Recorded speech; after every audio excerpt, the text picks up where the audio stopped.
ఈవేళ కేవలం అమరావతిని చంపడం కోసం అమరావతి అనే ఒక బ్రహ్మాండమైన ప్రాజెక్ట్ ని చంద్రబాబు నాయుడు గారికి పేరు రాకూడదని 10,000 కోట్ల పెట్టుబడి పెట్టిన 10,000 కోట్లతో పెట్టుబడి పూర్తయి ప్రపంచ స్థాయికి వెళ్తున్న అమరావతిని చంపడం కోసం మా భుజాల మీద తుపాకీ పెట్టి కాల్చాలని చూస్తున్నాడే విద్యండి.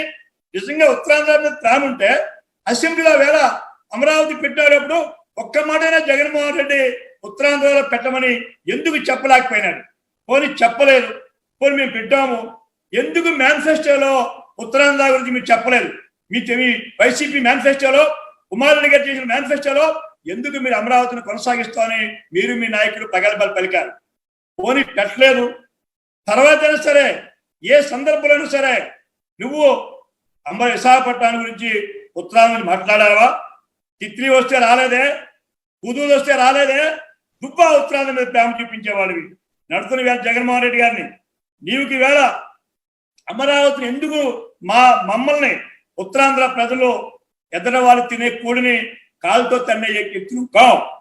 మా ఆకలితో ఉండి ఎదట వాళ్ళకి ఆహారం పెట్టేటువంటి మంచి గుణం గల ప్రాంతం మా ఉత్తరాంధ్ర. ఈవేళ 29 గ్రామాల్లో 1,00,000 కుటుంబాలని మా ఉత్తరాంధ్ర ప్రేమ చూపించే విధంగా వాళ్ళ పట్టుకొట్టి మమ్మల్ని ఆనందం చేసుకోమని మీ పనికి మాల దద్దములు ఇక్కడ ఉత్సవాలు చేస్తూ ఉంటే, కరోనాను పక్కన పెట్టి ఊరేగి చేస్తూ ఉంటే ఏమి ఆనందపడుతున్నావయ్యా నువ్వు జగన్మోహన్ రెడ్డి? నడుతున్న ఉత్తరాంధ్రానికి ప్రేమ ఉంటే ఎందుకు నువ్వు ప్రత్యేక హోదా గురించి నువ్వు ఏడు వరకు మాట్లాడలేవు? ఎందుకు మీ ఎంపీలు 23 మీ సన్నాసులు పార్లమెంట్ లో ఏం చేస్తారు? మీ 23 ఎంపీలు అక్కడైనా గాజులు పనులు ఉంటారా? ఉత్తరాంధ్ర బ్యాక్వర్డ్ డెవలప్మెంట్ గత 2 ఏళ్ళుగా డబ్బులు రాలేదు, కేంద్ర ప్రభుత్వం ఇవ్వలేదు. ఒక్కరోజైనా మీ 23 కొత్తగా గెలిచిన మీ తాబేదారులు ఎంపీ రాజ్యసభ మెంబర్లు మీ విజయసాయి రెడ్డి గారు ఒక్కరోజైనా సరే ప్రత్యేక హోదా పాటు బ్యాక్వర్డ్ డెవలప్మెంట్ ఎందుకు మాట్లాడలేదు?